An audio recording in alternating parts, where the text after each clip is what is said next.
రెండోసారి బాధ్యత వహించిన కేంద్ర మంత్రిగా ఉన్న కిషన్ రెడ్డి గారు, రెండోసారి పార్లమెంట్ సభ్యుడిగా కేంద్ర మంత్రిగా పనిచేస్తున్న బండి సంజయ్ గారు గ్రేటర్ హైదరాబాద్ ఎన్నికల సందర్భంగా ఆనాడు వరదలలో హైదరాబాద్ మునిగి ఈ ప్రాంతంలో కార్లు, ఆటోలు, సైకిల్ మోటార్లు, పేదవాళ్ళ ఇళ్లల్లో ఉండే టీవీలు, ఫ్రిడ్జులు, నిత్యావసర వస్తువులన్నీ కూడా ఆనాడు నీట మునిగినాయి.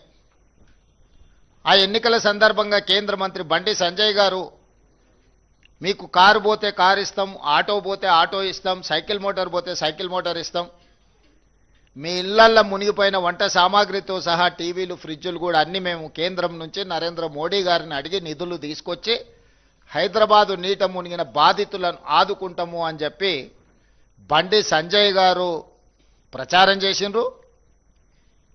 ఈ ప్రాంత పార్లమెంట్ సభ్యుడు కేంద్ర మంత్రి కిషన్ రెడ్డి గారు వాటిని ఆమోదించారు.